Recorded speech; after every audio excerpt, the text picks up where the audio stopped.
잘해도 별로 남는 게 없습니다. 예쁜 감옥을 지어놓고 거기서 혼자 스스로 출소를 못한다라고 말을 하게 돼요. 지금 접어야 되나? 잘 몰라요. 왜냐면은 돈이 살금살금 빠지거든요. 그죠? 잘 되는 날에도 별로 남는 건 없어요. 카페는 오픈함과 동시에 낡아갑니다. 낡아가는 일밖에 없어요. 그리고 사람들은 사실 새로운 걸 좋아합니다. 1년 뒤 새 카페보다 우리가 나은 거는 진짜 하나도 없습니다. 딱 한 가지 빼고. 힘드네요, 인지식. 죄송합니다. 힘드네요. 제가 카페 할 때 가장 힘들었던 게 뭔지 아세요? 연애? 그건 쉬웠어.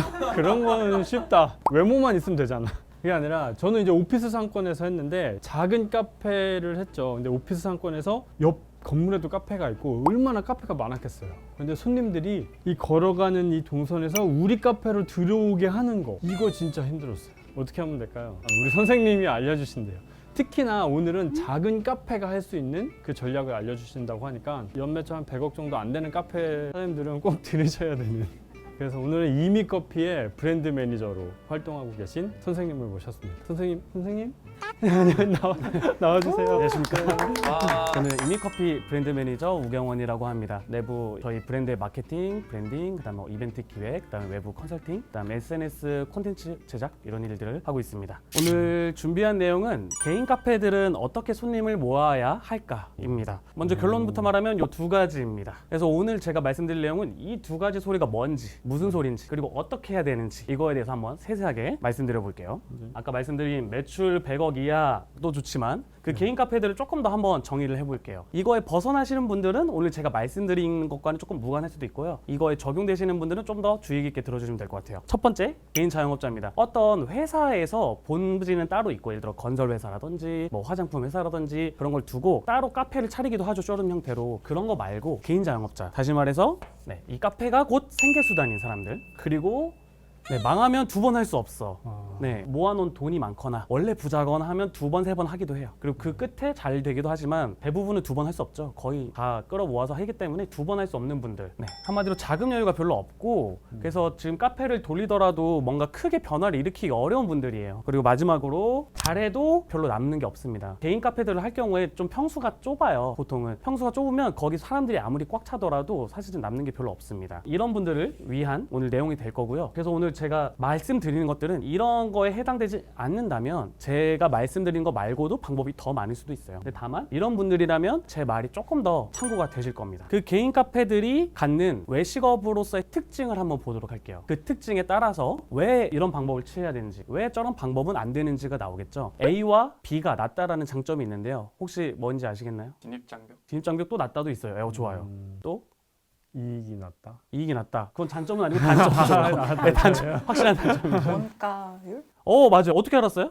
역시 해본 사람. 해본 사람. 역시. 원가율이 낮아요. 원가율이 낮고, 그 다음에 하나 더, 로스율이 낮습니다. 원가라는 거는 어떤 제품을 만드는 데 들어가는 총 재료비고, 로스율은 남는 거죠. 예를 들어 오늘 쿠키 10개를 만들었는데 5개만 팔았어. 5개는 폐기가 되고 그게 로스율이 잡히죠. 근데 이게 일반 음식점보다는 좀 저렴한 편이에요. 그럼 단점도 있습니다. 단점은 C와 D가 낮습니다. 객단가? 맞습니다. 이거 다 똑똑하시네요. 보통 많이 말을 못 하시는데. 객단가와 회전율이 낮습니다.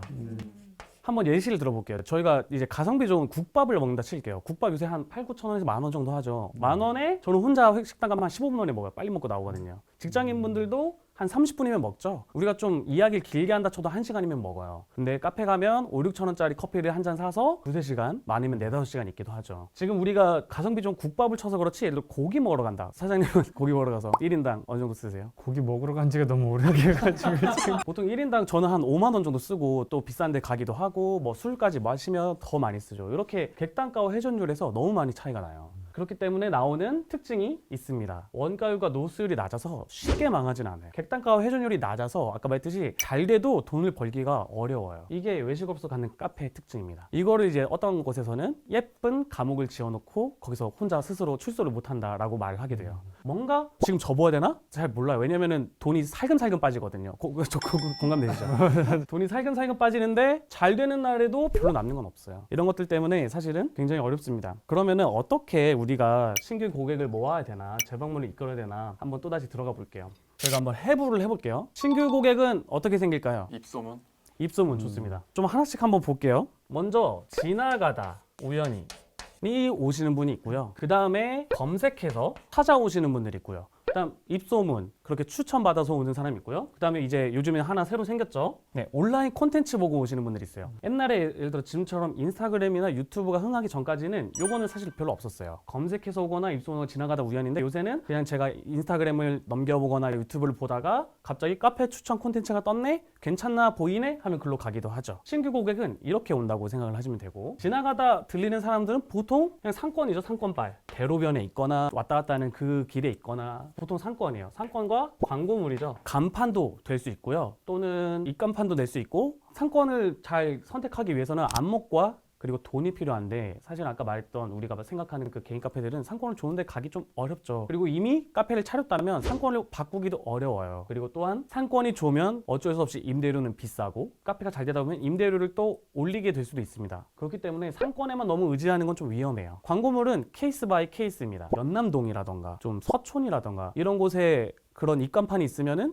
저는 좀 의심할 것 같아요. 여기 사람 없어서 이런 거 하나 보다. 이 동네는 다 알아서 찾아오는 곳인데, 그렇게 생각했죠. 그래서 이거는 케이스 바이 케이스다. 그다음 검색해서 오는 사람들, 네이버 플레이스 말했죠. 지도 서비스와 검색 최적화. 검색했을 때 예를 들어 여기가 일산 카페라고 쳤을 때 검색해서 나온 카페가 우리 눈에 보여야겠죠. 근데 보통 그렇게 눈에 보이게 만드는 알고리즘이 존재하고요. 각 웹사이트와 각 지도 서비스마다 이런 것들을 상위로 올려주는 거를 이제 상위 노출이라고 말하곤 합니다. 근데 그 상위 노출은 어떻게 이루어지냐면은 정말 개인이 스스로 만들어서 세팅할 수 있는 영역이 있고, 그 다음에 네이버 플레이스라고 하면 네이버 플레이스에 돈을 주고 광고로 상위 노출하는 방법이 있고요. 마지막으로 아마 카페 사장님들은 전화 많이 올 텐데, 마케팅 업체에서 우리가 당신 카페를 몇 위로 올려주겠다, 이런 또 마케팅 회사의 작업이 있습니다. 그럼 여기서도 돈이 또 걸리죠. 네이버 플레이스 돈이죠. 마케팅 회사에 맞춰서 상위 노출하는 것도 돈이죠. 물론 좀 더 저렴한 가격에 잘 해줄 수 있는 데도 있긴 하지만 언제까지 유의미할지는 저는 사실 잘 모르겠어요. 그리고 제 주변에 개인 카페를 하는 분들 중에 그걸 덕을 본 사람이 좀 적어가지고, 제 생각에는 이게 정답은 아닙니다. 조금 어렵다.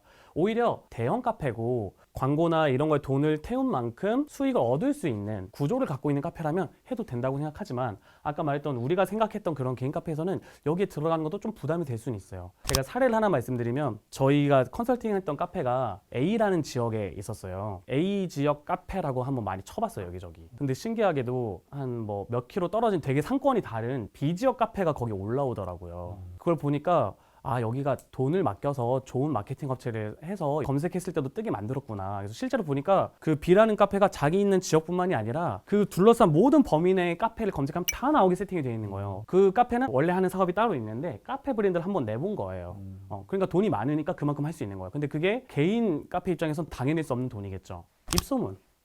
입소문은 그냥 자연 발생하는 거죠. 이 입소문과 관련해서는 제가 나중에 브랜딩과 관련된 이야기로 좀 후반부에 한 번 더 얘기를 해드리겠습니다. 어떻게 하면 입소문이 더 잘 나는가. 마지막으로 온라인 콘텐츠는 다른 사람의 채널이 있고요, 내 채널이 있습니다. 다른 사람의 채널에 올라오는 거, 그다음에 내 채널에 올라오는 거. 근데 다른 사람의 채널에 올라오는 것도 자연 발생하기도 해요. 그냥 열심히 블로그를 운영하는 사람이 우리 카페에 왔다가 여기 좋아 추천해주고 싶어서 올리기도 하고, 인스타그램을 열심히 운영하는 어떤 분이 우리 카페를 추천해주기도 하고, 그리고 마찬가지로 또 돈을 줘서 광고나 의뢰를 맡길 수도 있고, 우리가 아까 말했듯이 돈을 주고 하는 거는 우리는 어려울 수 있다. 타인의 콘텐츠에 올리는 것도 어떻게 하면 자연 발생할 수 있을까? 정말 올리고 싶은 카페가 될 수 있을까? 우리 채널에서 내 채널에서 직접 올리는 거는 어떻게 하면 좋을까? 이거에 대해서 말할 겁니다.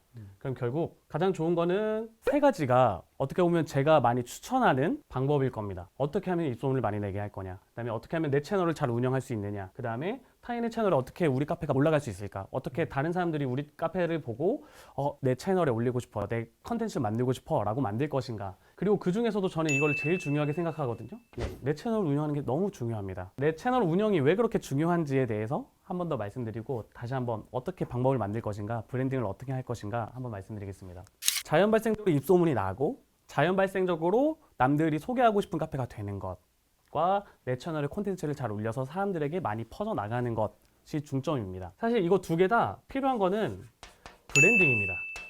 어떻게 사람들 머리에 인지될 거냐, 어떻게 사람들 마음속에 좋은 카페로 남을 거냐가 브랜딩이고, 자연 발생하는 거는 반드시 인지부터 시작합니다. 인지되지 않으면요, 그 대상에 대한 호감도 발생하지 않아요. 그리고 호감이 발생하지 않으면 행동도 이어지지 않습니다. 우리 카페가 어떤 카페인지 인지되지 않으면 우리 카페에 대해서 어떤 평가도 내릴 수 없어요. 호불호 자체가 생기지 않습니다. 그리고 호감이 생기지 않으면 우리 카페에 와보거나 우리 카페를 구매하거나 우리 카페에 재방문하거나 우리 카페 팬이 되는 행동이 일어나지 않습니다. 한마디로 인지되는 것부터 시작을 해야 돼요. 그런데 우리는 종종 이걸 잊고 인지되기 전에 호감부터 살려고 하거나 인지되기 전에 행동 먼저 일으키죠. 그래서 사주세요. 우리 뭐 이거 오늘부터 판매합니다. 라는 글은 이미 우리를 인지하고 있고 호감을 갖고 있는 팬분들에게는 행동으로 이어질 수는 있겠지만 그게 되지 않은 분들에게는 어려워요. 행동으로 이어지기 어렵습니다. 그래서 인지 먼저 시켜줘야 돼요. 우리 카페가 어떤 건지. 그러기 위해서 우리 카페의 강점이 무엇인지, 우리 카페는 무엇으로 남을 것인지 확실하게 해줘야 됩니다. 내 채널 콘텐츠도 마찬가지예요. 우리 이번에 이런 원두 팔아요. 우리 이번에 이런 디저트 팔아요. 부터 말하면은 인지와 호감을 얻지 않은 상태로 행동부터 들어가는 거예요. 그래서 먼저 이것도 우리를 인지시킬 수 있는 콘텐츠를 만들어야 됩니다. 우리의 카페를 소비자들에게 한 단어나 한 문장으로 인지를 시키자부터 한번 시작해보면 좋을 것 같아요.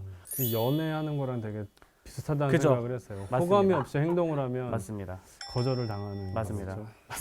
그래서 호감이 다 만들어진 상태에서 고백을 해야 되는데 네. 호감이 안 만들어졌는데 고백을 하면 당연히 까이죠. 예. 네. 뭐 연애를 안 하고 있습니다. 아, 네. 힘드네요, 인지시키. 죄송합니다. 힘드네요. 아, 그럼 요 단계에서 요거 먼저 우리가 하자고 했죠. 그럼 이걸 잘하기 위해 뭘 해야 되냐? 첫 번째, 네, 쉬워야 합니다. 런던 베이글 뮤지엄. 이름만 들어도 그냥 느낌 팍 오지 않아요? 그냥 설명이 필요 없죠. 런던 베이글 뮤지엄 다 쉬운 단어들이고 런던 베이글 뮤지엄은 어떤 브랜드입니다. 더 이상 설명이 필요 없죠. 거기 가서 뭘 즐길 수 있을지 느껴지죠. 그런 것처럼 쉬운 게 최고예요. 그래서 브랜딩을 시작할 때 다양한 우리들의 이념을 담고 해서 뭔가를 하려고 하지만 조금 내려놓고 한번 쉬워지는 방향으로 한번 좀 더 바꿔보세요. 너무 많은 걸 담으려고 하지 말고. 이것과도 관련된 게 유창성이라는 개념이 있습니다.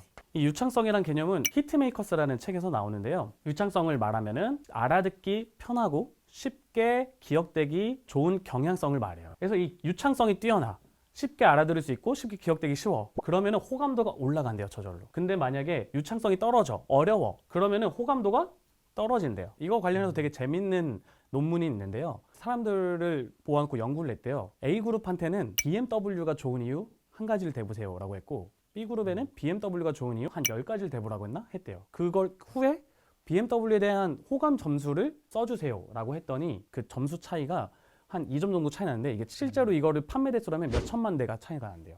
이게 왜 그렇게 발생하냐면 좋은 이유 하나만 되는 건 쉬워요. 근데 좋은 이유 10가지 되는 건 좀 어렵죠. 한쪽에서 A그룹에서는 유창성이 발휘된 거고 A그룹은 호감도가 더 올라갔고 B그룹은 호감도가 내려간 겁니다. 쉽지 않으면은 사람들에게 인지되기도 어려울 뿐더러 호감을 발생하기도 어려워요. 다음 두 번째, 쉽기만 해서는 안 됩니다. 쉽기만 해서는 안 되고요. 쉬워도 잘 안 먹히는 경우가 있어요. 우리 커피 맛있어요. 우리 디저트 잘해요. 이런 문구들이 쉽긴 하지만 먹히진 않아요. 그리고 비슷한 게 많으면 비슷한 것 중에는 최고만 기억됩니다. 근데 최고가 되기는 어려워요. 예를 들어서 바리스타 대회 1등이 되기 매우 어렵죠. 저도 SCJ 대회 이제 구스프링 나와서 3위도 하고 그다음에 바리스타 챔피언십 나와서 예선 탈락도 했는데 너무 어렵거든요. 근데 1등 하긴 얼마나 어렵겠어요. 근데 또 바리스타 대회 1등이 꼭 제일 맛있는 커피를 증명해 주는 건 또 아니에요. 이처럼 최고가 되는 건 어렵기도 하고 그걸 정의하기도 어렵고 노력하는 건 좋지만 이것만 바라보기엔 좀 어렵죠. 그럼 최초와 다름. 최초는 스타워즈나 듄 같은 걸 말합니다. 이 스타워즈나 듄이 SF 장르에 거의 최초로 등장했던 소설과 어떤 영화고 그 이후에 만들어지는 거의 대부분의 그 SF 소설이나 영화들은 이 흐름을 따라가고 있어요. 예를 들어 출생의 비밀이 있고 되게 약했던 사람이 엄청난 힘을 얻게 되고 그다음에 악과 싸워서 물리치고 이런 것들 있죠. 그런 것들이 그 다음에 굉장히 많은 작품들을 산생하게 됩니다. 근데 그 중에서 너무 똑같이 만들면은 비슷하잖아요. 최초로 이길 수가 없어요. 그렇기 때문에 좀 다르게 같은 SF고 같은 스토리 형식을 갖긴 하지만 가디언즈 갤럭시는 뭔가 좀 다르죠. 이렇게 다름을 만드는 방법도 있습니다. 이 최초라는 건 사실 거의 세계 천재들이 할 수 있는 뭐 다빈치라던가 미켈란젤로 같은 사람들이 할 수 있는 거라고 많은 브랜딩 책이라던가 많은 콘텐츠 관련된 책들에서 말하고 있어요. 최초는 되면 좋지만 좀 어려우니까 다름을 바탕으로 한번 인지시켜보는 거를 가져보자라고 합니다. 이 다름을 만드는 방법에 대해서 이야기하겠죠. 그래서 결론적으로 4가지 방법 먼저 말씀드릴게요. 스토리, 제한, 비효율, 비주얼. 저희가 수업 때 이 스토리 관련돼서 가장 많이 말하는 브랜드가 일본의 카멜백이라는 카페에서 유명한 거는 에그 오믈렛 샌드위치. 일본말로 타마고 산도가 굉장히 유명해요. 이렇게 빵 사이에 계란을 껴주는 건데 여기 카페 사장님이 일식 셰프 출신이에요. 일본 스시 장인집들은 그 계란말이만 한 3년 배운다 하죠. 그러한 경력을 가진 사람이 만드는 계란 오믈렛 샌드위치인 거예요. 그런 스토리가 있기 때문에 다름이 된 거예요. 여기보다 사실 맛으로 다 평가를 블라인드로 해가지고 더 맛있는 곳이 있을 수도 있고요. 더 좋은 재료를 쓰는 곳이 있을 수도 있어요. 근데 그거보다 더 효과적인 게 일식 셰프 출신이 만든 계란말이를 활용한 에그 오믈렛 샌드위치라는 것. 그런 스토리가 굉장히 강력합니다. 다음 두 번째로는 제한은 아마 저희가 가장 많이 좋아하는 방법 중에 하나여서 저희 사례 많이 드릴 것 같은데 저희 같은 경우는 그 홍대 매장을 다시 예로 들면 페어링만 됩니다. 뭐 커피만 드실 수도 있긴 한데 디저트만 먹는 것도 안 되고 그다음에 디저트를 고르면 커피를 정해줘요. 물론 막 너무 싫어요 하면 고객의 선택을 침해하진 않지만 가능하면은 이 디저트를 선택하면 이 커피를 먹게 합니다. 제한을 합니다. 오히려 선택권을 뺏어버려요. 근데 그게 오히려 더 특별함을 주기도 합니다. 그게 다름을 주기도 하죠. 그리고 저희 또 잘한 것 중에 하나가 저희 카페쇼 그동안 어떻게 했는지 아시는 분 계세요? 입구를 막았어요. 거기가 커피엘리라고 해서 모든 부스들이 시음을 이렇게 막 하는 곳이고 보통은 이제 시음 부스 잘 만들고 여기를 다 보이게 해서 우리 이만큼 준비 잘 했어요. 우리 이만큼 잘 꾸몄어요. 라는 걸 많이 공개합니다. 근데 우리는 제한을 했어요. 막아버리는 다름을 선택하니까 바로 인지가 돼버린 거예요. 저기 뭐야? 그 수많은 한 몇십 개 되는 업체들 중에서 우리만 막았거든요. 우리만 입구를 막았어요. 모두가 입구를 열어놓고 꼭 오기를 바라는 모습이었는데 우리만 닫아버렸어요. 그러니까 바로 인지가 되죠. 그때 그냥 저희 이미커피를 좋아하는 분들만 왔냐? 아닙니다. 그냥 저걸 보고 저게 뭐야? 라고 하는 우리를 처음 알게 되는 분들도 굉장히 많이 왔어요. 그리고 저희가 또 하는 것 중에 제안을 하는 방법 중에 하나가 크리스마스 시즌에 하는 크리스마스 사일런트 파티. 이 파티는 말을 하지 않는 파티입니다. 말을 하지 않고 모두가 1인석에 앉아서 연인과 와도 다 1인석에 앉아야 돼요. 그리고 단톡방에 초대받아서 카톡으로만 대화하는 그런 파티를 하고 있어요. 그리고 그냥 제한으로 다름이 만들어졌죠. 그런 파티의 강점은 또 내가 인싸든 아니든 갈 수 있어요. 일반 파티 가면 내가 인싸가 아니면 혼자 있는 게 뻘쭘하잖아요. 근데 거기 다 혼자 있고 카톡방 그냥 보는 것만 해도 되니까 크크크만 써도 되거든요. 그 말하고 싶으면 말해도 되고 모두가 좋아하는 그런 파티입니다. 그리고 또 비효율 굉장히 저희가 중요하게 생각하는 부분 중 하나입니다. 대표적인 예시로 그 프리츠의 슈톨렌을 말해요. 이거 말해도 되나? 우리도 슈톨렌 팔고 있는데 프리츠의 슈톨렌이 유명한 것 중에 하나가 거기는 매번 바리스타들이 수기로 편지를 작성한대요. 매년 바리스타 막 할당량이 돌아간대요. 메시지도 다르고 길이도 다르대요. 그냥 한 줄만 쓰는 사람도 있고 여러 줄 쓰는 사람도 있대요. 그렇게 비효율 대신에 이거는 사용할 때 중요한 거는 효율화를 많이 하고 비효율을 해야 돼요. 효율화해야 되는 건 어떤 부분이냐? 손님과 맞닿지 않는 것. 그래서 우리는 공정을 최소화하고요. 또한 공정을 최소화한다는 게 뭐냐면 저희 홍대 이미는 블렌더가 없어요. 커피 외에 다른 메뉴를 안 하는 이유가 이 효율을 위해서도 안 합니다. 블렌더로 갈고 그걸 씻는 시간을 만들면 이 비효율할 시간이 안 나오죠. 그래서 이 비효율을 챙기기 위해 다른 부분을 효율화 시켜야 됩니다. 그래서 비효율을 최대한 손님과 맞닿는 지점은 최대한 비효율적으로 해라. 예를 들어 손님 앞에서 커피를 이렇게 내려드리고 잔에 담는다면 빨리 하지 마시고 천천히 하세요. 좀 더 우아하게 손님들이 찍을 시간을 주고 손님들이 지켜볼 시간을 충분히 주고 손님과 맞닿는 부분을 비효율적으로 하는 것. 마지막 비주얼입니다. 비주얼은 예쁘게 하는 게 중요하긴 한데요. 사실 그럼 어떻게 예쁘게 해야 되느냐는 사실은 방법론이 많지만 결국에는 공부를 많이 해야 됩니다. 감각이라는 것을 좀 많이 키우긴 해야 돼요. 롱블랙이라고 하는 매거진에서 매거진 B 대표님이 인터뷰를 했는데 거기에 이런 말을 했어요. 감각에 대한 가장 흔한 오해는 감각이 타고나는 것이라고 생각하는 거예요. 저는 그렇게 생각하지 않아요. 저는 심지어 디자인을 전혀 배우지 않은 사람도 감각적인 디자인을 할 수 있다고 생각합니다. 제가 저희 브랜드의 사진이나 영상 같은 것들을 담당하고 있는데 제가 한 5년 전만 해도 사진을 전혀 못 찍는 사람이었어요. 여자친구가 사진 찍어달라고 하면 왜 이따구로 찍었냐고 욕먹는 사람이었습니다. 저는 그때부터 열심히 노력을 해가지고 이제는 한 브랜드에 그런 걸 담당하는 사람이 됐거든요. 태어나게 감각이 없다라고 하지 말고 한번 길러보고 연습해보세요. 그러면은 발전하고 또 중요한 건 발견하게 돼요. 내가 잘하는 게 뭔지, 내 색채가 뭔지, 나만의 개성이 발견하게 됩니다. 그래서 많이 해보는 거, 비주얼은 좀 더 어려운 부분입니다. 그래서 방법은 이렇게 4가지입니다. 브랜드를 정립하는 데도 쓰시고 우리 브랜드의 어떤 행사라던가 어떤 매뉴얼을 만드는 데도 쓰시고 그다음 콘텐츠를 만드는 데도 한번 써보시길 바래요. 그리고 다음으로는 아까 그 개인 채널에 콘텐츠를 올려야 된다 했잖아요. 그 중요성에 대해서 한번 이야기를 해볼게요. 내 채널에 콘텐츠를 올려야 되는 일에 대한 중요성 그나마 정정당당합니다. 아까 저희가 고객을 모으는 여러 가지 방법들 중에 대부분이 운이라던가 아니면 돈과 연관되어 있었죠. 근데 내 채널을 하는 거는 그나마 정정당당해요. 특히나 인스타그램이나 유튜브 같은 곳들은 알고리즘도 빨리 바뀌고 알고리즘도 좀 더 복잡해서 작업으로 뭔가 띄우는 거는 사실 좀 어렵기도 합니다. 그만큼 돈의 영향이 그나마 적은 정정당당한 무대예요. 옛날에 이런 무대가 없었습니다. 옛날에는 무조건 TV 광고, 라디오 광고 아니면 전단지 이런 걸 해야 됐고 그래서 더더욱 운이나 돈에 기대해야 됐지만 이제 내 브랜드를 그나마 정정당당하게 알릴 수 있는 무대가 세워졌어요. 이거를 포기하면 결국에는 지금 갖고 있는 현재 불리한 저희의 위치를 바꾸기가 더 어려워집니다. 그럼 두 번째, 수십만에게 알릴 수 있는 무대예요. 아까 말했듯이 옛날에 이렇게 수십만 명에게 알릴 수 있는 무대는 너무 비싸서 개인들이 감히 쓸 수가 없는 방법이었고 그나마 전단지로 하면 100명, 200명에게 알리는 것도 굉장히 힘들었어요. 근데 이제는 콘텐츠만 잘 만들면은 수십만 명, 수백만 명에도 알릴 수 있는 무대가 됐습니다. 이것도 마찬가지로 옛날엔 없었던 지금 개인 카페들이 잘 낼 수 있는 굉장히 좋은 시대에 생긴 하나의 방법이죠. 그 다음 3번째, 이게 제일 핵심입니다. 만약에 카페를 창업할 생각이 있다 하셨죠. 카페를 창업했어요. 그리고 1년 뒤에 경쟁자가 생겨요. 그 카페보다 성일님의 카페가 더 나은 점은 뭐예요? 1년 뒤에 새로 생길 경쟁자보다? 그러니까 1년 동안 제가 뭔가 인스타 포스팅이나 이런 걸 했으면은 그 기록들이 좀 남지 않을까? 맞아요. 저희 카페는 오픈함과 동시에 낡아갑니다. 낡아가는 일밖에 없어요. 그리고 사람들은 사실 새로운 걸 좋아합니다. 근데 이런 말 하는 분들이 있어요. 오래돼서 더 좋은 거 아니에요? 이런 말들도 하거든요. 오래돼서 좋은 게 있긴 해요. 와인처럼 숙성돼서 더 맛있어지거나 아니면 뭐 화석이나 유물처럼 정말 오래돼서 역사적 가치가 생기거나. 근데 이 두 가지 모두 우리의 개인 카페에는 적용이 안 돼요. 개인 카페는 3년, 5년, 10년을 바라보고 있는데 그 사이에 그렇게 역사적 가치가 생기거나 그만큼 더 나아질 수는 없습니다. 우리가 똑같은 인테리어 업체에 똑같은 돈을 맡겨도 오늘보다 1년 뒤에 그 인테리어 업체는 더 잘해요. 디자인도 세상이 더 발전하고 뭐든지 다 더 좋아질 수밖에 없습니다. 1년 뒤 새 카페보다 우리가 나은 거는 진짜 하나도 없습니다. 딱 한 가지 빼고 뭐냐면 쌓을 시간이 더 있다는 거 말고는. 이거는 후발주자들보다 그들이 절대 우리를 이길 수 없는 유일한 요소예요. 쌓을 시간이 있다는 거. 이거 말고는 다 뒤처져요. 그렇기 때문에 이거를 놓치면 안 돼요. 우리를 어떻게 쌓을 것인가. 쌓기라는 거, 아카이브라는 거, 우리 채널에 콘텐츠를 만들어 올린다는 거는 꼭 대박이 나지 않아도 돼요. 몇십만 조회수가 꼭 나지 않아도 항상 기회를 줍니다. 제가 아시는 분 중에 한 40대 중반 정도 돼 보이는 남성분이 계세요. 그분이 회사 생활 하다가 이 커피 씬이 좋아져서 로스팅도 배우고 카페를 하고 싶다고 해요. 근데 그분의 최대 고민은 내가 카페에서 일을 해본 적이 없으니까 어떻게 돌아가는지도 모르고 로스팅도 해보고 싶은데 그걸 못 해봤으니까 카페에서 경험을 어떻게 쌓아야 되지? 고민이셨어요. 그래서 저희가 아카이브를 해라. 똑같이 오늘처럼 말했어요. 쌓을 시간을 통해서 쌓고 나면 대박이 나지 않더라도 기회는 오기 마련이다 라고 말했고 열심히 하셨습니다. 지금 제가 그분 되게 초창기부터 그 인스타를 봤는데 지금은 한 인스타 팔로워가 한 1,500명 정도 되거든요. 사실 많은 거 아니잖아요.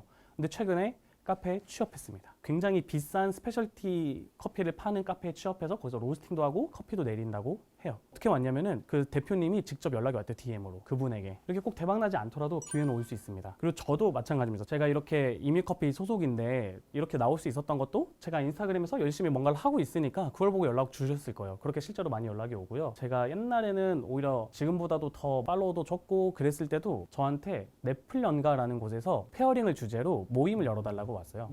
그래서 쌓을 시간이 우리가 유일하게 새로 계속 생겨날 우리의 경쟁자들에 비해 대체 불가능하게 얻을 수 있는 이점이다. 그래서 이걸 잘 활용해야 된다. 그래서 만약에 오늘 못 쌓았잖아요? 그럼 하루의 기회를 날린 거예요. 그 돌아오지 않는 기회를. 저희 대표님은 어디 가서 이런 말을 한대요. 요새 만약에 카페 퇴근할 때 모든 설거지를 끝내잖아요. 설거지 안 끝내고 가면 말이 안 되잖아요. 그런 것처럼 콘텐츠도 무조건 만들어야 된다. 네, 그냥 당연히 필수적으로 해야 되는 것 정도로 생각하고 항상 쌓아야 된다라고 말을 합니다. 저는 이번에 어떤 생각을 했냐면 콘텐츠를 만들지 않는 자영업자는 말이 안 된다라는 생각까지 하고 있어요. 자영업자의 역할은 계속 이 브랜드를 영위하고 손님들이 오게 하는 것인 만큼 콘텐츠를 만들어서 채널을 올리는 것은 굉장히 본질적인 일이 돼버렸다라고 생각합니다. 질문했습니다. 네. 요새 채널이 되게 다양하잖아요. 인스타도 있고 유튜브도 있고 요새 뭐 스레드도 있고 네. 어디를 하면 좋을까요? 카페의 경우 하기 좋은 거는 인스타인 것 같아요. 좀 더 짧게 쉽게 만들 수 있기 때문에 그리고 많이들 거기서 정보를 얻기 때문에 인스타 먼저 시작을 하시고 그리고 사실 저희 브랜드도 그리고 저도 잘 못하는 건데 유튜브를 해야 된다. 커피처스처럼 유튜브를 해야 된다. 잘 할 생각하지 마시고 일단 한 걸음 떼자. 그거부터 시작하면 좋겠습니다. 글을 쓸 수도 있고 뭐 사진을 올릴 수도 있고 짧은 영상이나 혹은 뭐 카드 뉴스 형태로도 많이 만들잖아요. 어떤 형태가 제일 좋을지. 할 수 있는 거 먼저 하시길 권합니다. 제일 효과적인 건 사실 요즘 영상이죠. 영상이고 쇼폼이에요. 근데 영상이랑 쇼폼을 못 만들게 써서 시작을 안 하는 분들이 있거든요. 그럼 그게 최악인 거예요. 그래서 일단은 시작하셔라. 하다 보면은 내 실력이 발전하고 나만의 매력 포인트를 발견하게 되거든요. 그 길을 가시는 걸 추천드리고요. 그렇게 하면서 좀 어느 정도 습관화가 됐을 때 그 다음부터는 트렌드에 쫓아가는 건 필수라고 생각을 합니다. 저는 아까 이제 말씀하신 것 중에 처음에 예전에는 이런 감각이 없으시다고 했는데 지금 인스타에 올리신 사진 보니까 되게 사진을 잘 찍으시더라고요. 그래서 개인적으로 그 감각을 어떻게 키우셨는지 다른 방법들이 있는지 그 팁을 좀 알고 싶어요.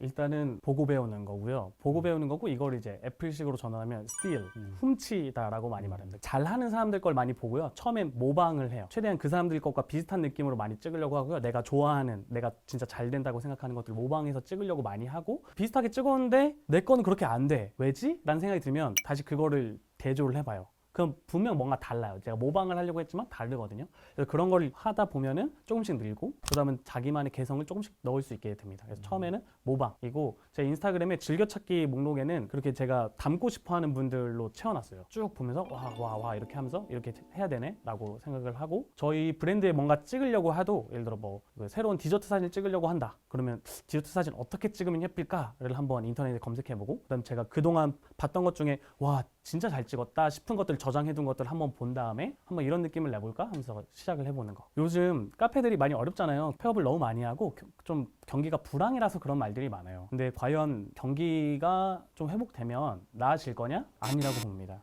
저는 사실 카페를 소비하는 패러다임이 좀 바뀐 것 같아요. 예를 들어 옛날에는 카페는 우리가 데이트를 하거나 친구들을 만나면 꼭 가는 필수 코스였어요. 근데 어느 순간 이제는 그렇지 않게 된 것 같아요. 마치 영화관처럼. 옛날에는 영화관이 우리 데이트 코스의 필수였고 웬만한 영화들도 100만, 200만을 쉽게 넘겼어요. 근데 요즘은 어떻죠? 영화관 필수로 안 가죠. 그러면서 요즘 영화 산업이 좀 불황이라고 하죠. 100만 넘기 힘들다 하죠. 근데 1000만 넘는 영화는 더 잘 생기고 있어요. 한마디로 양극화가 심해졌습니다. 그것처럼 카페도 이제는 꼭 필수 코스가 아니라서 적당한 정도의 카페들은 아마 더 어려움을 겪을 거라고 생각해요. 대신에 잘 되는 곳들은 더 잘 될 거고요. 그런 생각을 가지고 좀 더 많은 고민과 행동들을 바탕으로 잘 되는 카페를, 브랜드를 만드시길 바라는 마음으로 오늘 수업을 마치도록 하겠습니다. 감사합니다. 와.